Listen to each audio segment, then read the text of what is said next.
이재명 정부 부동산 정책 정리 공급 확대와 수요 관리의 이중 전략. 이재명 정부가 출범하면서 가장 주목받은 정책 중 하나는 바로 부동산입니다. 그동안 집값 안정과 주거 불평등 해소가 사회적 화두였던 만큼 새 정부의 부동산 정책 방향은 많은 국민과 투자자들의 관심을 끌고 있습니다.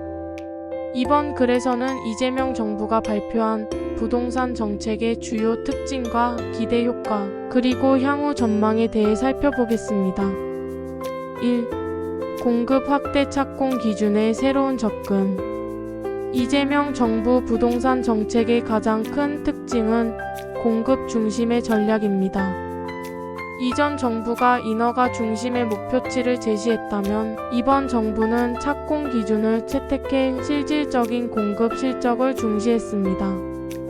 단순히 숫자만 채우는 것이 아니라 실제로 집을 짓고 입주까지 이어질 수 있는 체계를 만들겠다는 의도입니다. 정부는 오는 2030년까지 수도권에 약 135만 가구를 공급하겠다는 목표를 내세웠습니다. 이는 매년 약 27만 가구 규모로 사실상 매년 1기 신도시 수준의 신규 주택이 착공되는 셈입니다. 2. LH의 역할 강화 시행사로의 전환. 이전에는 LH가 확보한 공공택지를 민간에 매각하는 방식이 일반적이었습니다. 하지만 이재명 정부는 이러한 방식을 중단하고 LH가 직접 사업을 시행하는 구조로 바꿨습니다. 이를 통해 택지 매각 과정에서 발생하는 지연과 분양가 상승 요인을 줄이고 공공이 주도하는 안정적인 주택 공급 체계를 구축하겠다는 목표를 갖고 있습니다. 동시에 유휴부지, 상업용지 등 기존에 활용하지 못했던 자원까지 적극 활용하여 추가적인 공급 물량을 확보하려는 움직임도 보입니다. 3. 도심 내 공급 활성화. 정부는 단순히 외곽 신도시 개발에만 의존하지 않고 도심 내 공급 확대에도 방점을 두고 있습니다. 폐교 부지, 노후 공공 건축물, 방치된 상업용지 등을 활용하여 신규 주택을 공급하는 방식이 대표적입니다. 특히 일기 신도시 재건축도 속도를 내고 있습니다.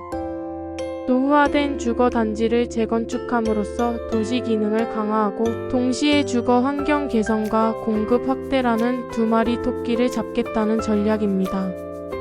4. 수요 억제 대출 규제 강화. 공급 확대와 함께 수요 관리 정책도 강화되었습니다. 대표적으로 전세자금 대출 한도 축소와 LTV 규제 강화가 있습니다. 수도권 및 규제 지역 내 전세대출 한도를 일괄적으로 축소해 과도한 자금 유입을 막았습니다.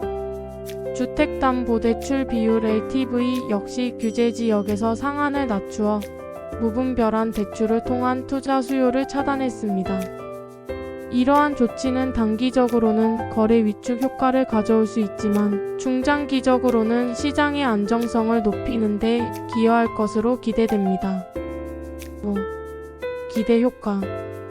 이재명 정부의 부동산 정책은 단순히 공급 물량을 늘리는 것을 넘어 공급 구조와 방식의 혁신에 초점을 맞추고 있습니다.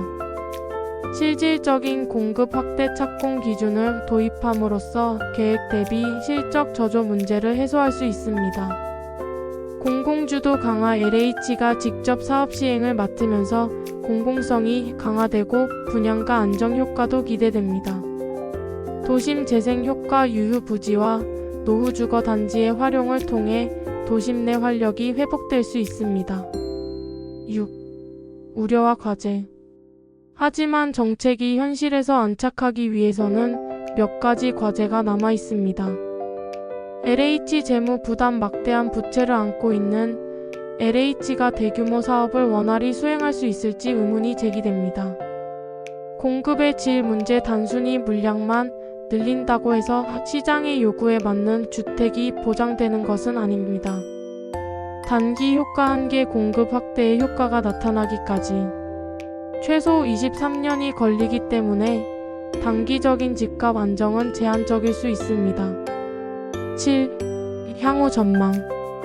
이재명 정부의 부동산 정책은 공급 확대와 수요 억제의 균형을 추구하고 있습니다.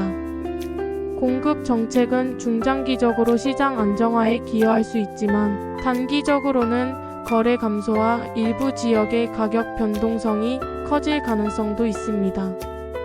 따라서 정책 효과를 극대화하기 위해서는 공공과 민간의 협력 재정, 건전성 관리, 그리고 주거 수요에 맞는 맞춤형 공급 전략이 함께 필요합니다.